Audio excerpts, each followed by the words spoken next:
mahaba na po uli ang tangkay, kailangan po uli natin siyang para po mas maganda. Tulad po nito, yan po, kailangan na po uli nating putulin.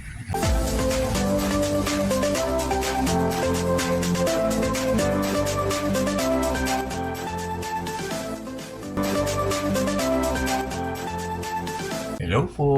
Magandang araw po sa ating lahat. Ako po si Sir Benji, ang inyong pong Sir Plantito na mahilig po sa paghahalaman. Kumusta po kayo? Kumusta po ang inyong mga halaman? Sana po ay lagi din pong okay.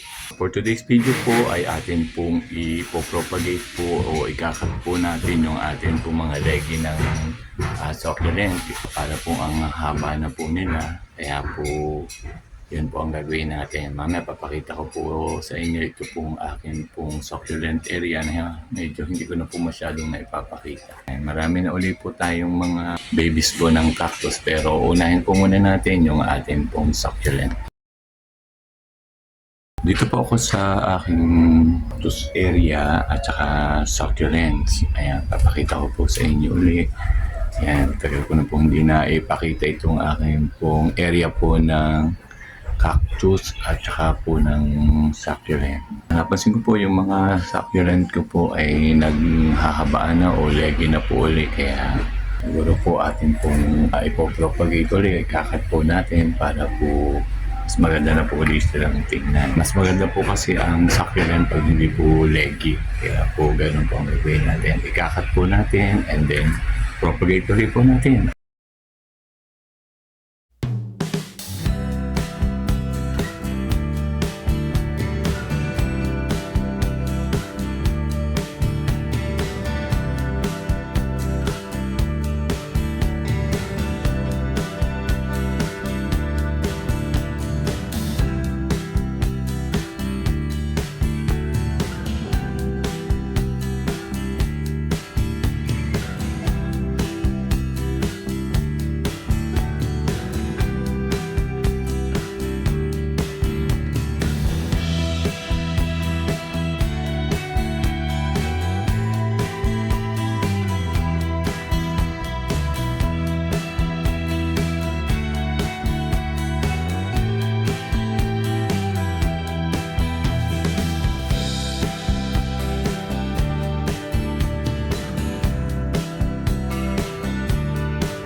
Legi na naman po ang ating succulent. Kailangan ko na po ulit siyang ikat. At yung pong maalis po nating dahon ay gagawin naman po ulit nating yung pong leaf propagation. Medyo hindi na po maganda pag medyo legi na po. Pa rin po ang iba pang succulent ay legi na din po. Ito po ninyo medyo mahaba na po uli ang tangkay, kailangan po uli natin siyang ikat para po mas maganda. Tulad po nito, yan po, kailangan na po uli nating putulin at ang mga dahon po ay atin gagawin for leaf propagation. Ito pa po yung iba pong legi na rin pong succulent, so talaga pong need po natin siyang ikat. Okay lang po yun para po mas lalo po siyang gumanda. Kukunin po natin yung ating po mga succulent, dadalhin po natin din sa propagation area para po atin pong makat at masyado na nga pong legi. So ito po yung isa. Isa-isahin po natin dalhin. Dadalhin ko po sa propagation area para po atin pong mairipat po at ma-propagate po. So yan po. Isa. Yan. Natuwa po ang medyo layo-layo po ang aking dadalawin ko na po yung aking dadalhin para hindi na po masyadong hirap magtagal. Ayan po. dalawa. So, tatlo po itong mga medyo magaganda, malalaki pong succulent. Yan. Ito po, kukunin din po natin itong maliliit. Yan. Yung isa, lagay po muna natin dito. Dalawa. Yan. Ang haba na po kasi. Yan. Kaya kailangan po natin siyang ikat at iripat at propagate.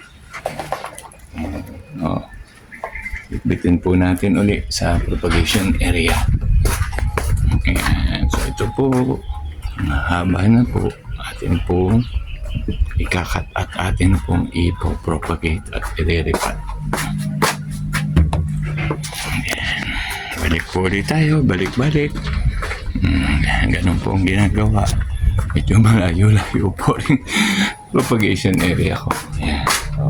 Ito po ang iba. So, hindi ko na po ipakikita pag kinuha ko na po. Nagtatagal po ang video. Ang ating dadalhin po natin lahat sa propagation area para po i-cut, propagate uli at i-repat. Ito na po uli ang ating mga succulents na talaga pong need na po uling ikat kasi po ay legi na po uli o ang haba na po uli nila. Pag ikinat po natin, ating pong babawasan uli ng dahon at yung pong kanilang dahon ay ating po yung tinatawag pong leaf propagation. Ito po ninyo, ang ganda po ng mga succulent. Ari po yung pinakamalalaki kong succulent. Ay ito nyo po, yun na rin po maganda pagka sobra na pong haba, yun na po bagay sa kanyang pots. Kaya po ikakat po din natin, iriripat po natin, and then ipopropagate po. Babawasan po natin ang mga dahon at yung pong dahon ay atin po uling gawin pong leaf propagation para po makita ninyo yung pagdami po ng succulent. May video po ako noon. Kung gusto po ninyo ay pwede po nyong panoorin. Pagaganda po ng succulent, sariwang-sariwa po.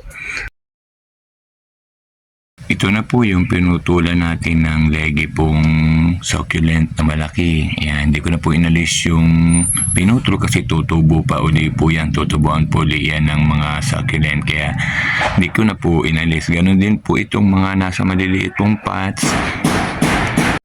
Pinutulan na lang po natin. Hindi na po natin inalis yung mga pinutol kasi yung pong pinutol ay itatransfer na lang natin po sa bagong pots. Yan, ganyan po ang ginagawa ko. Ito naman po medyo maliit, hindi ko na kinat kasi maliit pa naman po, hindi pa naman masyadong legi kaya niremain ko muna, hindi ko na muna po pinutol. Ito naman po yung ating pinutol pong succulent na ilalagay ko po dun sa malaking ngayong pot, sasama ko po dun sa inalis ko pong o kinat po nating malaking succulent para po mas maganda po munang pagsamasamahin sa isang malaking pots. Ito naman yung ating binawas ng mga dahon at aking pong ilalagay sa isang area para po gawin natin yung tinatawag na leaf propagation. Tutubuan po ulit sila ng mga succulent din po sa pinaka dulo po ng kanilang dahon. Kaya po nakakatuwa po, mapapadami po natin. Tingnan nyo po, ang dami pong bawas na dahon. Hindi naman po pwedeng hindi natin ibabawasin dahil manlalaglag din po yan. Ito po ang ating kinat po natin na malegi na pong succulent. So itatanim po ulit natin siya. Lalagay ko po dun sa malaking pots. Papakita ko po sa inyo mamaya. Yung kinat naman po natin na succulent, ayan, dito po natin inilagay. Kasi yung pong pots na tinamnan niya ay nakalagay pa rin po doon. Yung pinagputulan ay sisibulan din po yun. Kaya dito po natin naman siya inilagay para kung may makakita, magagandahan din po sa bago pong tayo ng succulent. Ito naman po yung malaki po nating succulent na atin din kinat na yung pong pinaglagyan ay di na po natin inalis yung pinagputulan kasi tutubuan din nga po yon. Yan, so medyo maganda-ganda po siyang tingnan kasi nasa malaki po siyang pots. At ito po ang bubungad po sa bibisita po din pag nagpunta po din sa propagation area. Ito naman po yung inalis nating mga dahon. Labas sa dahon. Yan. Nilagay po natin din sa sarang Durabox. Nilagyan po natin ng konting lupa. Ayan po, maglalabasan din po din diyan yung maliliit pong succulent. At yun po naman ang atin uling pagdadamihin. Ayan. May lalabas po sa pinakadulo na mga succulent. Ayan po ang tinatawag namang leaf propagation ng succulent. Ayan, nakatuwa po. Putulan na po natin, ibinalik na po natin uli sa dati yung pwesto. Yan, mapapansin nyo po, nabawasan na po natin naputulan. Pero yun po namang pinagputulang iyan, may lalabas po di yung mga bagong succulent tulad po nito. Ayan, okay ito po ninyo. Yan po ay mga bago pong succulent o tumubo po. Ayan, so binalik na din po natin yung iba na hindi naman po ganong kalegi. Alin naman po binalik na din natin. Ayan, ano po yung malalaki pong succulent. Ayan. Ganun po ang ginagawa po natin pag po kita na po nating legi na po ang ating succulent. Nagpahinga na po tayo. Natapos na po tayo ng propagate po nung ating mga legi na pong succulent ay nakakatuwa na naman po. So hanggang dito na lang po. Maraming pong salamat sa patuloy po niyong panunood ng aking simpleng vlog. Maraming pong salamat sa mga sumusuporta, sa mga kakilala ko po, sa mga kaibigan ko na sumusuporta po sa akin. Maraming pong salamat. Hanggang dito na lamang po. Bye-bye po.